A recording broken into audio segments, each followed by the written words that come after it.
Karaoke Books. Rilla of Ingleside. Lucy Maud Montgomery. Audiobook. Chapter 6.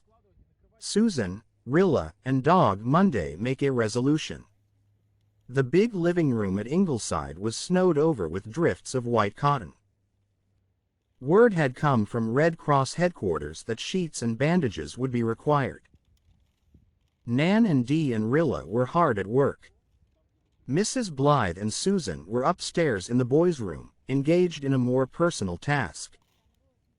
With dry, anguished eyes they were packing up Jem's belongings.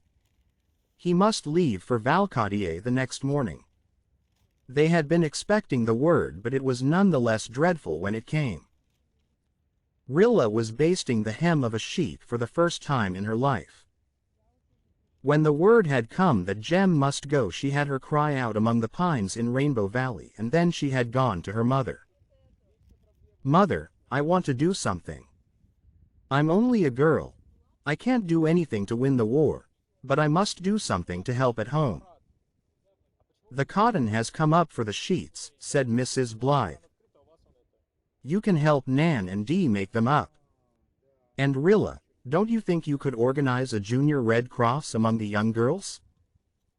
I think they would like it better and do better work by themselves than if mixed up with the older people."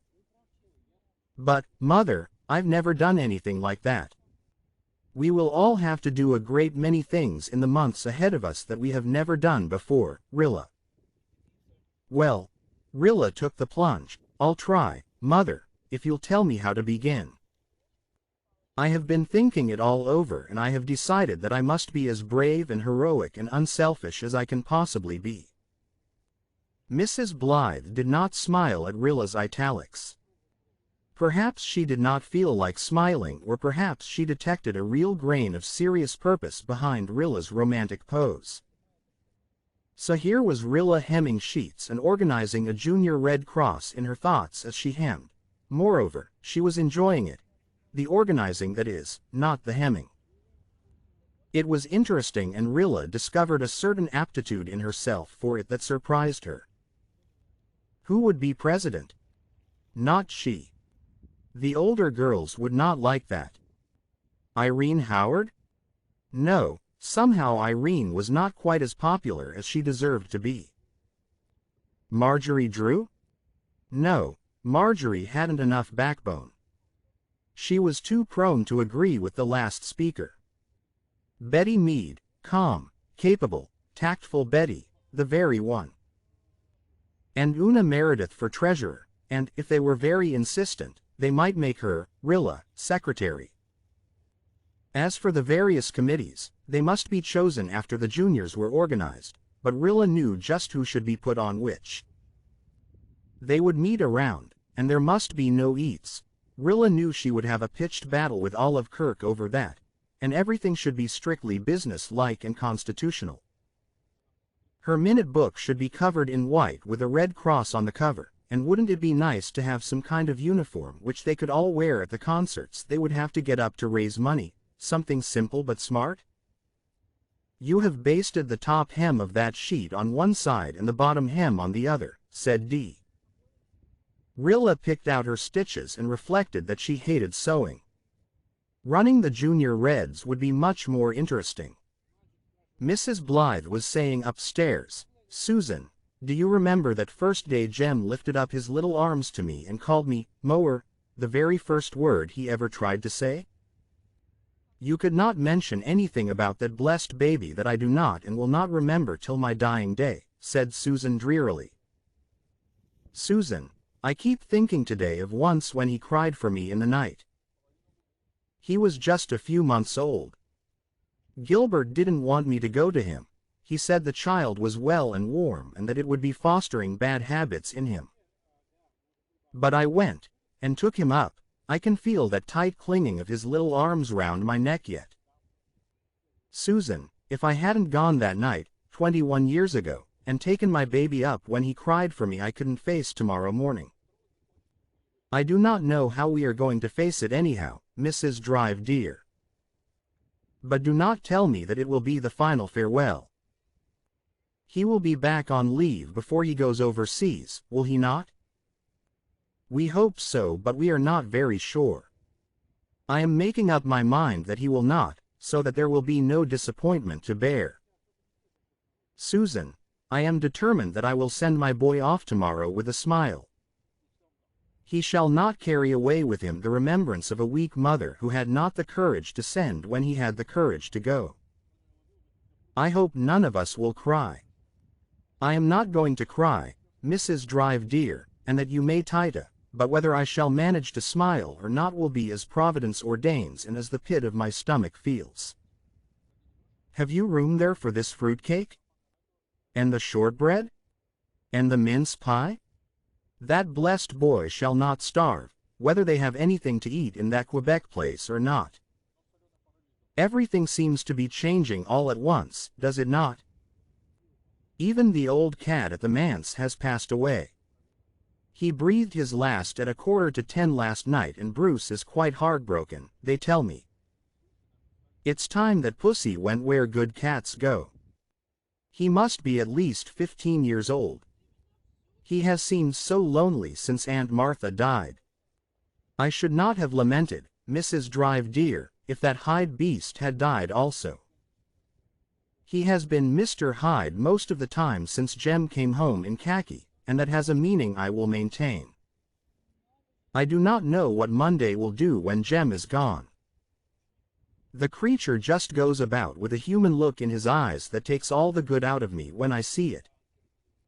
Ellen West used to be always railing at the Kaiser, and we thought her crazy, but now I see that there was a method in her madness. This tray is packed, Mrs. Drive dear, and I will go down and put in my best licks preparing supper.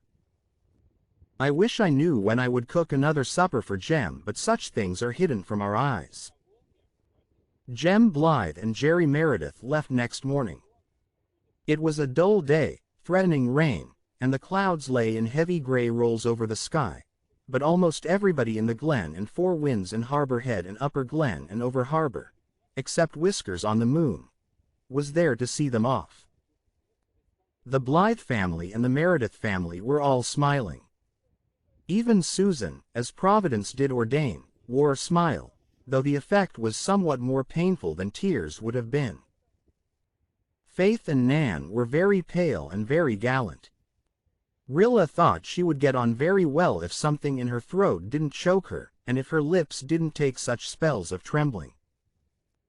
Dog Monday was there, too.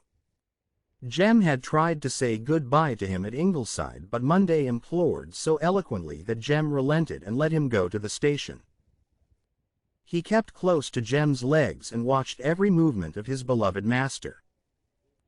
"I can't bear that dog's eyes," said Mrs. Meredith. "The beast has more sense than most humans," said Mary Vance.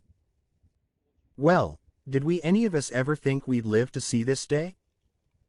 I bawled all night to think of Jem and Jerry going like this. I think they're plumb deranged. Miller got a maggot in his head about going, but I soon talked him out of it. Likewise his aunt said a few touching things. For once in our lives Kitty Alec and I agree. It's a miracle that isn't likely to happen again. There's Ken, Rilla. Rilla knew Kenneth was there. She had been acutely conscious of it from the moment he had sprung from Leo West's buggy. Now he came up to her smiling. Doing the brave smiling sister stunt, I see. What a crowd for the Glen to muster. Well, I'm off home in a few days myself. A queer little wind of desolation that even Jem's going had not caused blew over Rilla's spirit. Why? You have another month of vacation. Yes, but I can't hang around Four Winds and enjoy myself when the world's on fire like this. It's me for little old Toronto, where I'll find some way of helping in spite of this bally ankle. I'm not looking at Jem and Jerry, makes me too sick with envy. You girls are great, no crying, no grim endurance. The boys'll go off with a good taste in their mouths. I hope Persis and Mother will be as game when my turn comes. Oh, Kenneth, The war will be over before your turn cometh. There. She had lisped again. Another great moment of life spoiled. Well, it was her fate. And anyhow, nothing mattered. Kenneth was off already. He was talking to Ethel Reese, who was dressed, at 7 in the morning, in the gown she had worn to the dance, and was crying. What on earth had Ethel to cry about? None of the Reeses were in khaki. Rilla wanted to cry, too, but she would not. What was that horrid old Mrs. Drew saying to Mother, in that melancholy whine of hers? I don't know how you can stand this, Mrs. Blythe. I couldn't if it was my poor boy. And Mother, oh, Mother could always be depended on. How her gray eyes flashed in her pale face. It might have been worse, Mrs. Drew. I might have had to urge him to go. Mrs. Drew did not understand, but Rilla did. She flung up her head. Her brother did not have to be urged to go. Rilla found herself standing alone and listening to disconnected scraps of talk as people walked up and down past her. I told Mark to wait and see if they asked for a second lot of men. If they did, I'd let him go, but they won't, said Mrs. Palmer Burr. I think I'll have it made with a crush girdle of velvet, said Bessie Clow. I'm frightened to look at my husband's face for fear I'll see in it that he wants to go too, said a little over-harbor bride. I'm scared stiff, said whimsical Mrs. Jim Howard. I'm scared Jim will enlist, and I'm scared he won't. The war will be over by Christmas, said Joe Vickers. Let them European nations fight it out between them, said Abner Reese. When he was a boy I gave him many a good trouncing, shouted Norman Douglas, who seemed to be referring to some one high in military circles in Charlottetown. Yes, sir, I walloped him well, big gun as he is now. The existence of the British Empire is at stake, said the Methodist minister. There's certainly something about uniforms, sighed Irene Howard. It's a commercial war when all is said and done and not worth one drop of good Canadian blood, said a stranger from the Shore Hotel. The Blythe family are taking it easy, said Kate Drew. Them young fools are just going for adventure, growled Nathan Crawford. I have absolute confidence in Kitchener, said the over-harbor doctor.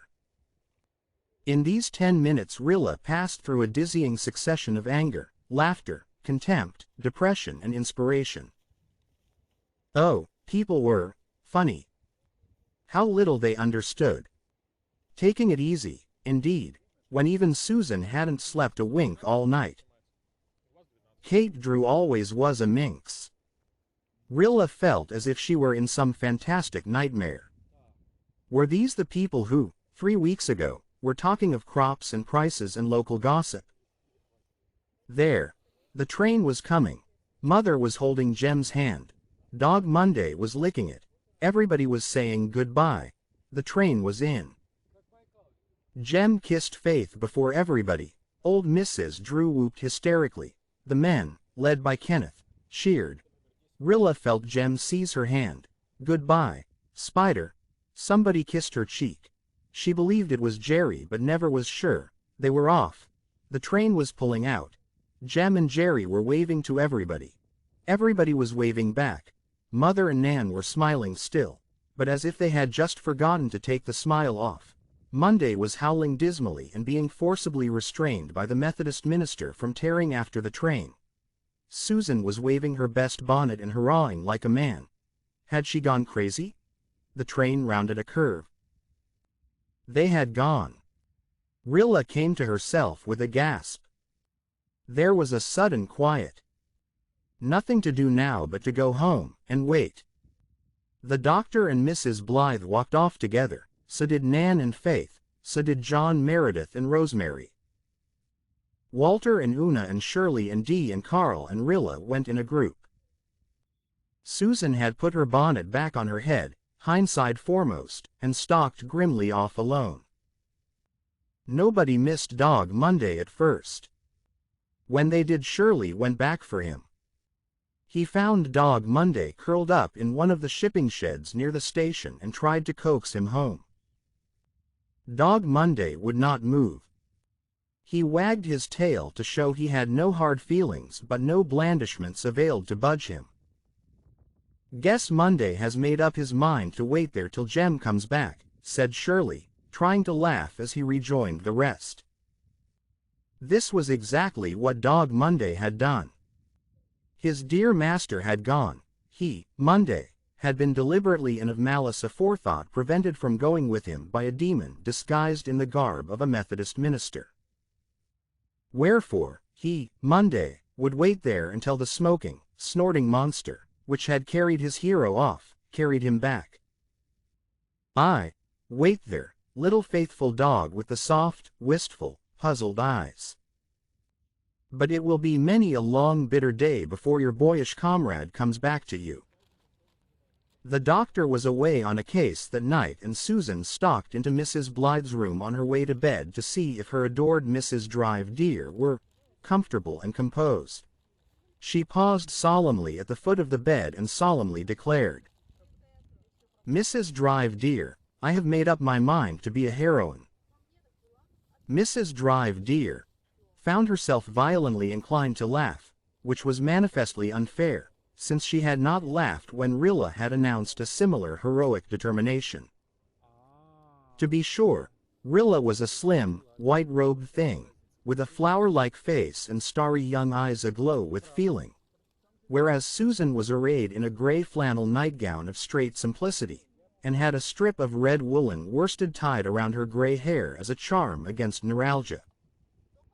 But that should not make any vital difference. Was it not the spirit that counted? Yet Mrs. Blythe was hard put to it not to laugh. "I am not," proceeded Susan firmly, "going to lament or whine or question the wisdom of the Almighty any more as I have been doing lately. Whining and shirking and blaming Providence do not get us anywhere. We have just got to grapple with whatever we have to do, whether it is weeding the onion patch or running the government. I shall grapple. Those blessed boys have gone to war, and we women, Mrs. Drive dear, must tarry by the stuff and keep a stiff upper lip." If you liked what you heard, please subscribe to the channel.